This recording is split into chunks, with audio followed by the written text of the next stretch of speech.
Oi, gente!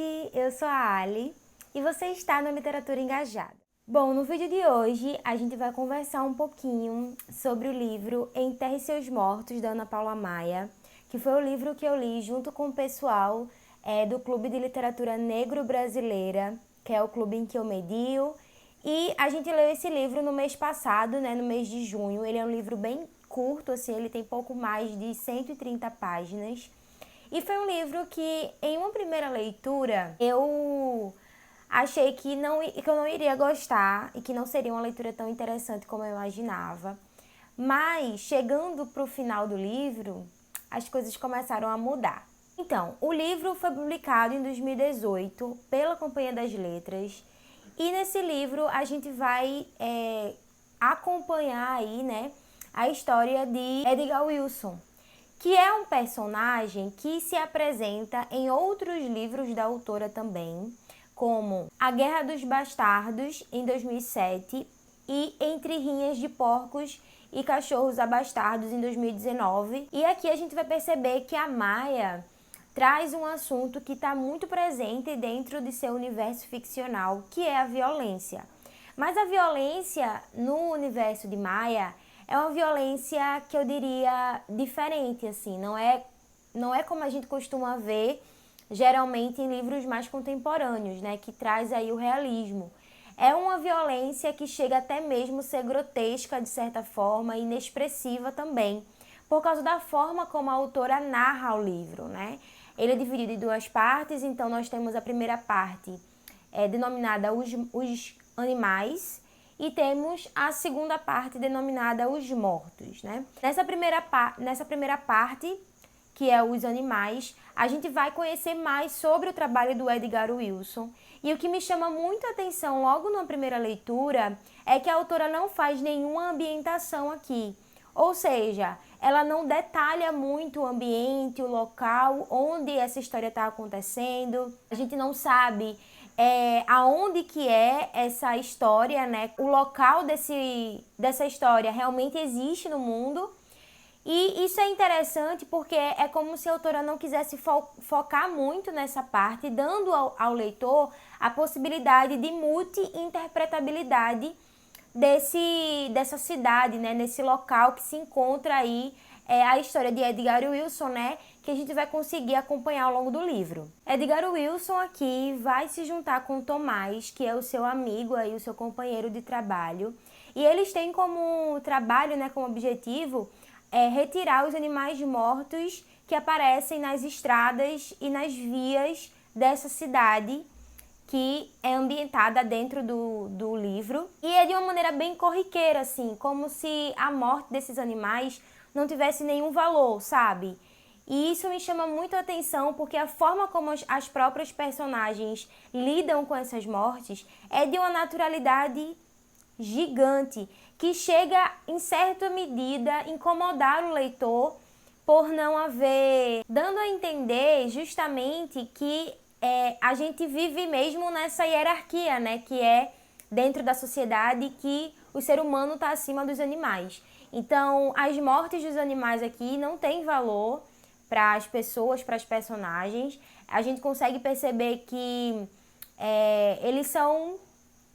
Sim, é normal aparecer animais mortos e isso vai gerando um incômodo de certa forma.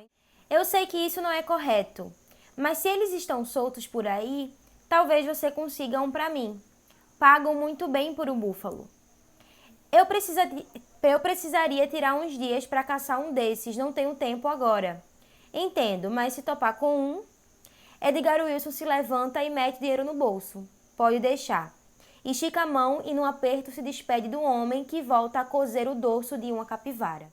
Então, a gente consegue perceber que a morte desses animais não gera nenhum incômodo, não gera nenhum tipo de remorso, podemos dizer, dentro das pessoas que se apresenta aqui nessa história, E por mais que a morte aqui seja apresentada justamente dessa forma mais grotesca, o personagem de Wilson emerge aqui como sendo o sentimento pulsante, aquele que é capaz de se sensibilizar com essas mortes de certa forma. E aí é aqui que a gente consegue perceber a verossimilhança que Maia traz nesse livro, porque é quando o leitor consegue se conectar e se identificar de certa forma e encontrar aí o realismo dentro da diegese da narrativa, né, que é esse universo ficcional, e portanto faz com que a obra caminhe aí dentro desse, podemos dizer, entre o grotesco e o sensível, porque realmente você lendo essa primeira parte que narra mais sobre a morte dos animais, é algo muito grotesco, e é por isso que causa esse incômodo. É justamente pela forma como ele é narrado, entende? O mote do livro realmente é a morte, porque é a morte que vai cercear aí, vai rodear a narrativa da história, né? E na segunda parte a gente vai começar a ver que além dos animais mortos, vão aparecer também os corpos de pessoas mortas. E é aí que eu acho que a autora ela se debruça em trabalhar. Aqui Maia vai trabalhar a partir do mistério, e esse mistério faz com que o leitor se instigue a entender o porquê dele aqui dentro da história. O mais interessante é que a Maia escreve de uma forma que a gente consegue perceber o grotesco não só na morte dos animais, como também na morte das pessoas.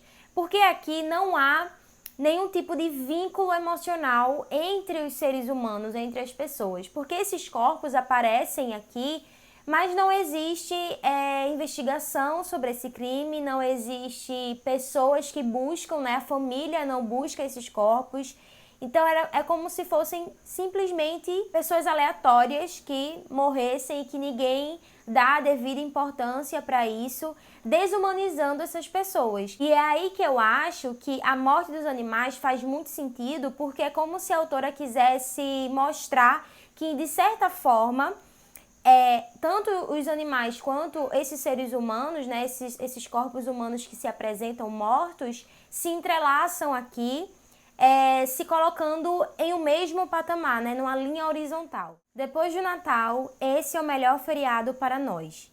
O Juraci conseguiu quitar o carro dele com todo o ouro que vem recolhendo dos mortos na estrada. Já deu entrada numa moto. Então, a partir desse trecho, a gente consegue perceber que as pessoas lidam com esses corpos de uma maneira simplesmente natural, às vezes sem valor também.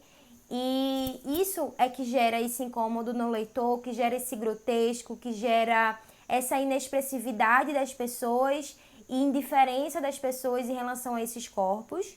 Embora a autora trate muito bem isso dentro do livro, ela também não deixa de lado a sensibilidade que justamente emerge aí dentro da personagem do Edgar Wilson, né, que vai trazer aí essa sensibilidade, vai trazer, de certa forma, esse pensamento dentro do livro, né? Teme morrer porque acredita em Deus. Crer em Deus o leva a crer no inferno e em todas as suas consequências. Se não fosse isso, seria apenas mais um corpo com as mãos sobre o peito. Não sabe que espécie de fim está reservado a ele.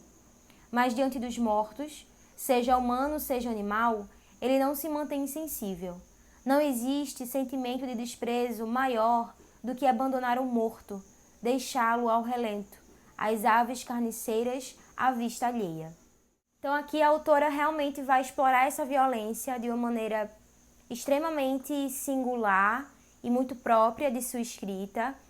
Eu sinto que a Maia, ela explora muito bem a sutilidade aqui, então é muito interessante a leitura do livro. E eu acredito que é uma experiência muito interessante a leitura dele. Gostei muito da leitura desse livro, eu quero muito ler os outros livros da autora, né? Eu curti muito a leitura dele e pesquisei algumas coisas também sobre a escrita da autora, né? O universo ficcional que a autora cria, justamente porque o personagem do Edgar Wilson se apresenta também em outros livros, né, em outras histórias. É bem interessante quando o autor cria esse universo dentro de seus livros, né, histórias distintas, mas com os mesmos personagens ou o mesmo protagonista. E eu quero saber agora de vocês, se vocês já leram esse livro, se vocês pretendem ler em algum momento, o que é que vocês acharam. Me conta aqui nos comentários. Eu gostei muito da leitura. E se você chegou até aqui, não deixa de curtir o vídeo, de comentar, de compartilhar e de se inscrever no canal, que é muito importante para o crescimento dele. Assim você me ajuda e ajuda o meu trabalho. Eu também gostaria de aproveitar esse espaço para poder agradecer as pessoas que apoiam o meu trabalho lá na Apoia-se financeiramente. Então, muito obrigada, apoiadores, né, que estão comigo, que estão confiando e acreditando nesse trabalho para que a gente possa crescer todo mundo junto. E é isso, um grande beijo para vocês e até o próximo vídeo.